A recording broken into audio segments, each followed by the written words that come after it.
Dear friends, welcome to another gripping episode of The Informant. Today we dive into the shadowy world of sleeper agents, a tactic that gained significant traction during the Cold War and is making a forceful comeback in the 21st century. If you haven't already subscribed, make sure to hit that subscribe button and turn on notifications so you don't miss a single update. Trust me, you'll want to stay tuned.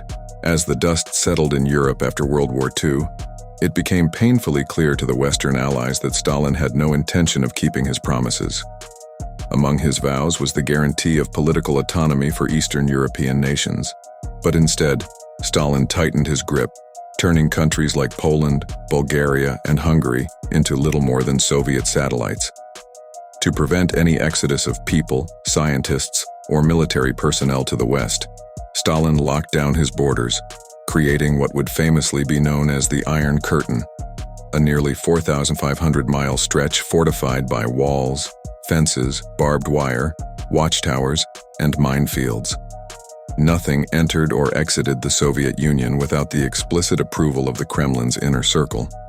Despite these efforts, the Soviets needed to know what was happening on the other side of the Iron Curtain. Though the full extent of Moscow's espionage apparatus remains elusive, captured spies, defectors, and Western intelligence agents gathered enough evidence over the decades to confirm that the Kremlin had constructed the largest and most intricate spy network in history. This web of operatives ranged from classic spies, think James Bond types, tasked with breaking into top-secret installations, to far more inconspicuous figures, sleeper agents. These agents, often entire families, lived seemingly ordinary lives in the United States and other Western countries, their true mission lying dormant until the time came to act. Sleeper agents were meticulously trained in the Soviet Union or in its satellite states, conditioned to blend in and remain undetected. Their infiltration into target nations was deliberately low profile, often taking the form of university students, skilled professionals like professors and engineers, or even individuals who secured residency or citizenship through false relationships with nationals.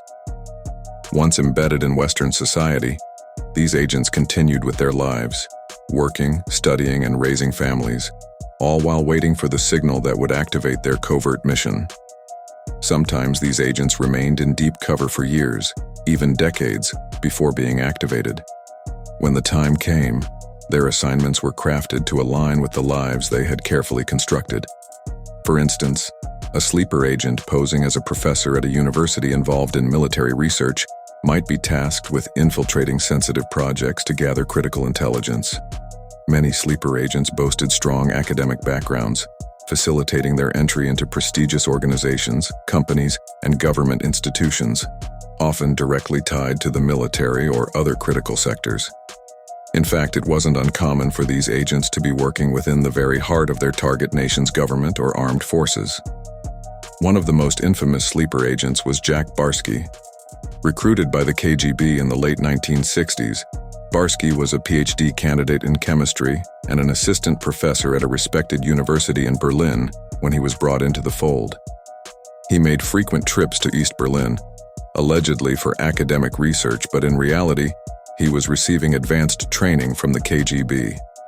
Barsky resurfaced in the United States in the 1970s under the alias Albrecht Dietrich, assuming the identity of a child who had died in 1955. By 1978, Barsky had embedded himself in New York City, maintaining regular communication with Moscow via dead-drop mailboxes.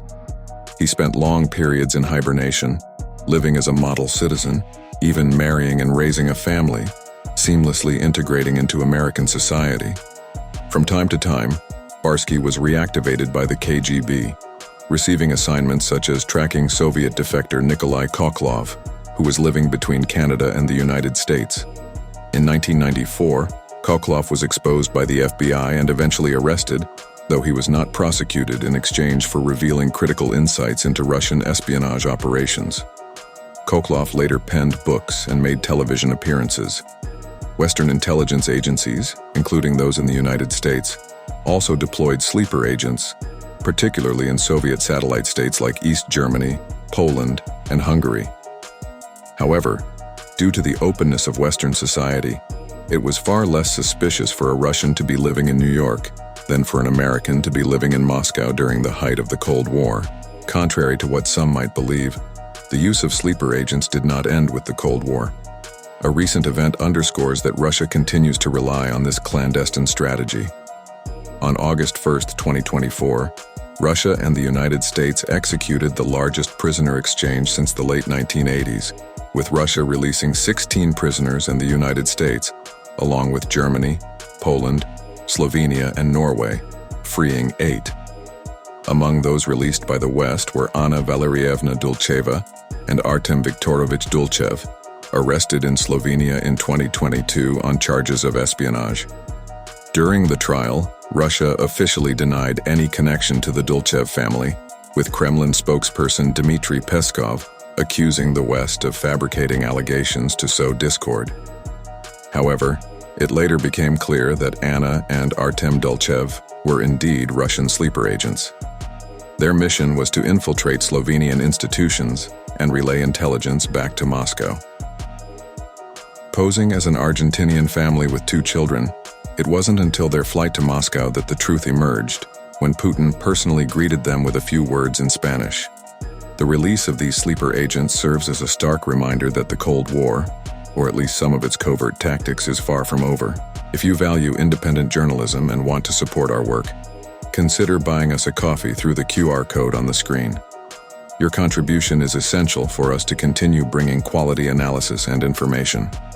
Stay tuned for more updates. And don't forget to subscribe to our channel for the latest analyses and insights on the world's most urgent geopolitical issues.